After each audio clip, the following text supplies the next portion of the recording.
plano é um documento utilizado para o registro de decisões do tipo: o que se pensa fazer, como fazer, quando fazer, com que fazer, com quem fazer. Para existir plano é necessária discussão sobre fins e objetivos, combinando com a definição dos mesmos, pois é assim que se pode responder as questões anteriores, né? Então, o plano é, segundo Ferreira, a apresentação sistematizada e justificada das decisões tomadas relativas à ação a realizar. O plano tem a conotação de produto do planejamento. Fusari vai dizer que é um guia e tem a função de orientar a prática, partindo da própria prática, e, portanto, não pode ser um documento rígido e absoluto. Ele é a formalização dos diferentes momentos do processo de planejar, que, por sua vez, envolve desafios e contradições. Então, essa característica, né, de não ser um documento rígido e absoluto, ela é perfeitamente coerente com o próprio processo educativo, né? Então, existem vários tipos de plano. Não existe um modelo único. Então, um modelo pode apresentar professor, curso, semestre, disciplina, data, toda uma parte aqui inicial de identificação. Depois, pode trazer termos como conhecimento, base tecnológica, competência e habilidade desenvolvida, metodologia, avaliação, recurso. Outro modelo tem esse aqui, vem com o cabeçalho, né? Vai ter as principais informações, por exemplo, o número de alunos a que se destina esse plano, o horário, a duração, né? Objetivos gerais, objetivo específico, conhecimento prévio. Esse prevê a indicação de qual conhecimento prévio é necessário para essa aula. Materiais e equipamentos necessários, método de avaliação, diferenciação, horário, duração, conteúdo, atividade do professor, atividade dos alunos, recursos materiais e diferenciação. Um outro plano de aula aqui vai trazer tema, objetivo, justificativa, conteúdo, né? Por exemplo, aí pode vir nessa forma. Elaborado para diferentes níveis de ensino, desenvolvimento, recurso, cronograma, avaliação e referências.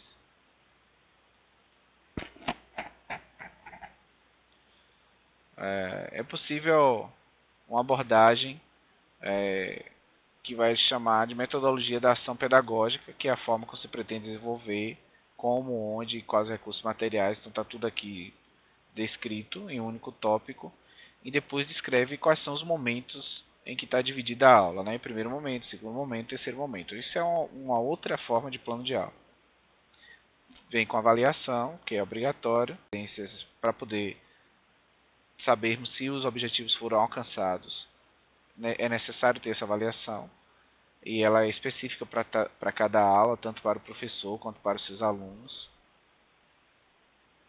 A avaliação aqui é vista como parte do processo e a bibliografia, né? Isso é recomendado, que todo plano de aula deve ter obrigatoriamente uma bibliografia específica a qual o professor usou para a elaboração da aula.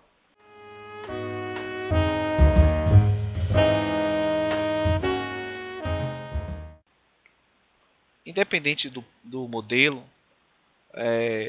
algumas características são comuns e fundamentais.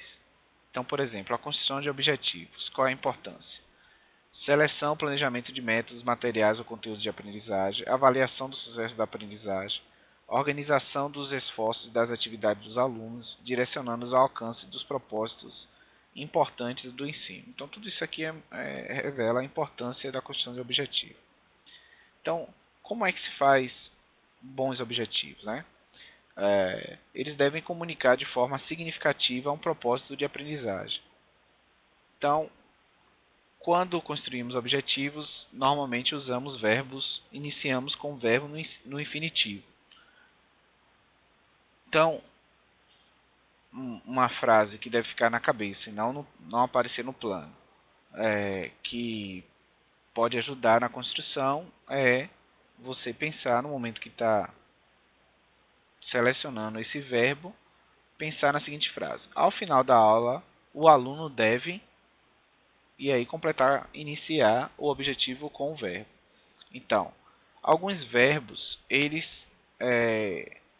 levam a muitas interpretações, outros são mais objetivos, né? Então, por exemplo, quando você coloca saber determinado conteúdo ou compreender, são verbos pouco específicos, né? E difíceis de ser avaliado. Como vou saber que o aluno sabe? Como vou avaliar que o aluno compreendeu? Né? Julgar, apreciar, captar o significado, acreditar, ter fé, internalizar, desenvolver, aperfeiçoar, adquirir, dominar, são exemplos de verbos com pouca precisão.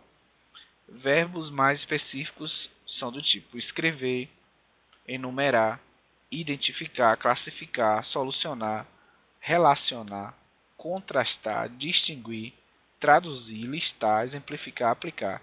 São verbos mais fáceis de serem avaliados. Então, ao final da aula, eu posso ver se o aluno é capaz de classificar,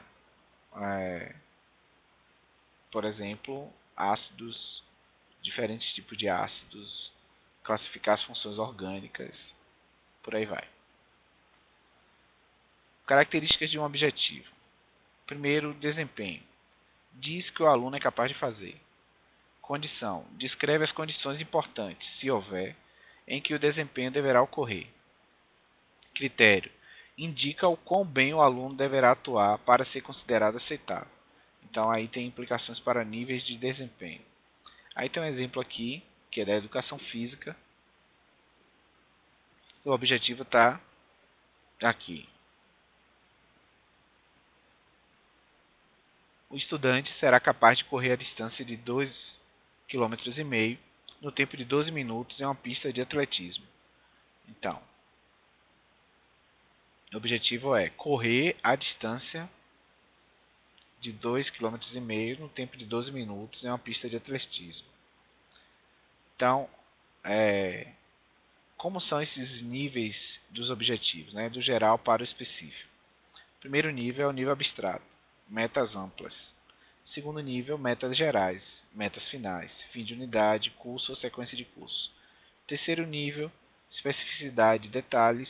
Quarto nível, itens e material educacional.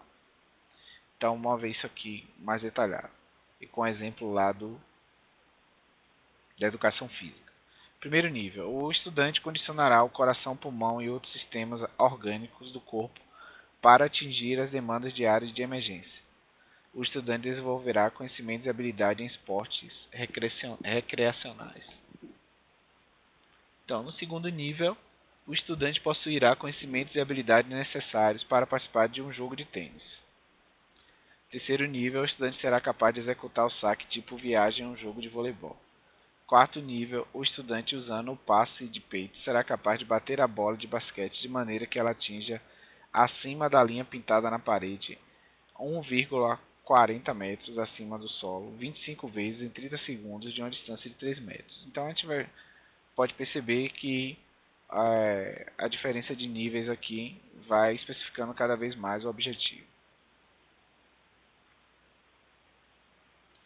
Aí tem um outro exemplo, mais para iniciação científica, né? O tema é os segredos do pão. Então temos aqui bloco de conteúdo, ciências naturais, conteúdo, seres vivos, objetivos, vivenciar experimentos científicos, entrar em contato com procedimentos de pesquisa, entender como age o fermento para fazer crescer o pão. Conteúdos, transformação de materiais, procedimentos de pesquisa, observar, buscar informações, elaborar hipóteses, experimentar. Anos, primeiro e segundo anos, material necessário, tá aqui fermento, açúcar, 2 pires, colher, 3 vidros de boca larga e um cartaz. Então esse plano eu tirei da revista Escola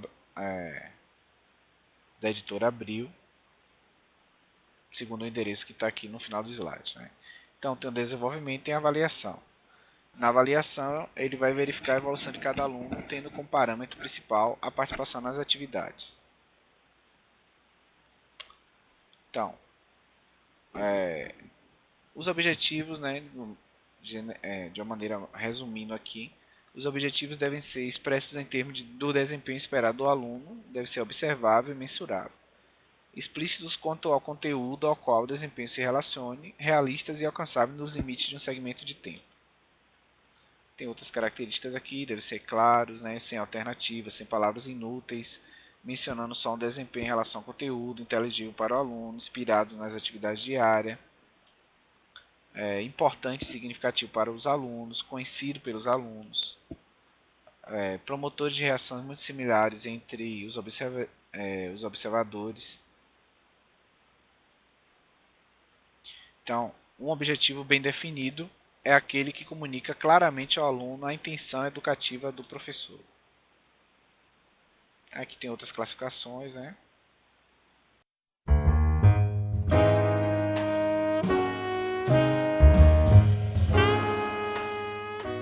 É o TES, que é um site que se propõe a ser a maior área de trabalho de professores no mundo.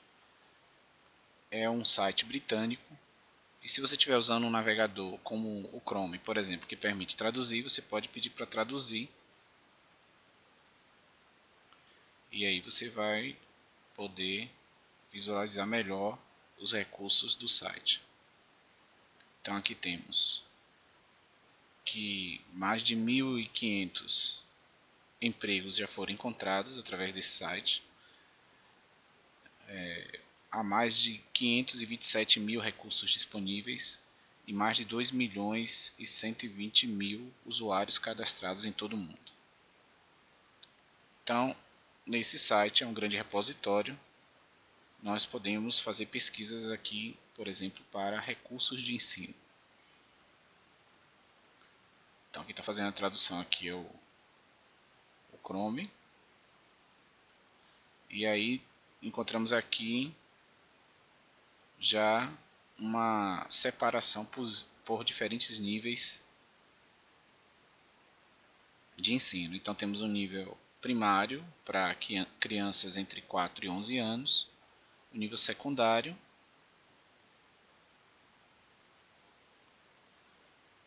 que na Inglaterra tem a abreviação de KS3, KS4 e KS5, e compreende a idade entre 11 e mais de 16 anos. Então esse é o nível que nos interessa, mas podemos encontrar recursos também no nível superior.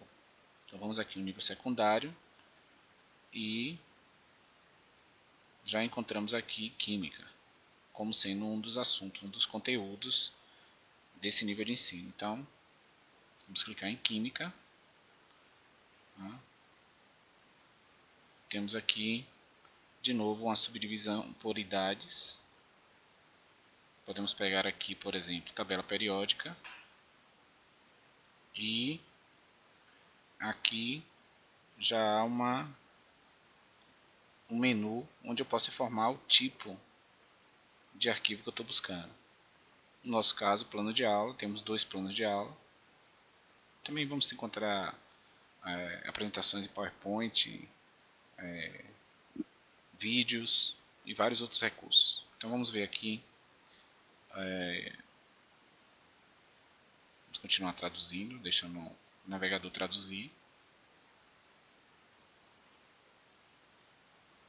Então temos aqui um plano de aula sobre série de reatividade. Vamos a ele.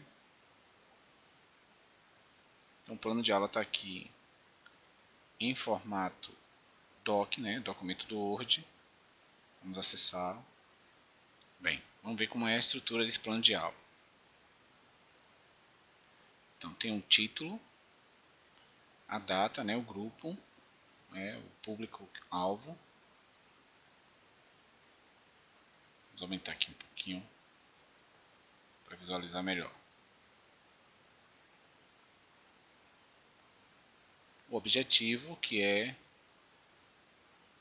descobrir algumas propriedades não usuais de metais.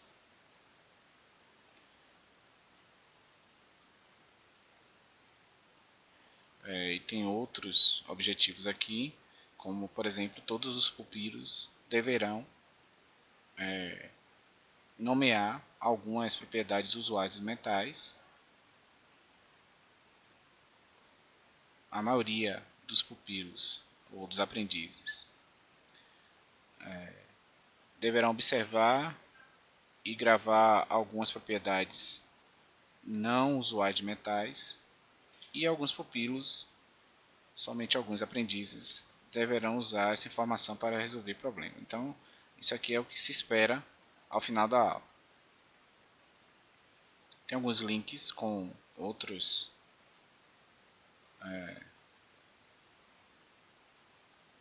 habilidades e competências. E temos o desenvolvimento da aula. Então tem a atividade para professor e os aprendizes. Observe que há uma coluna aqui de tempo que está limitando cada atividade da aula.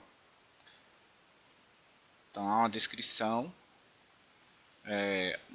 aqui no início há uma diferenciação. Ele espera que alguns aprendizes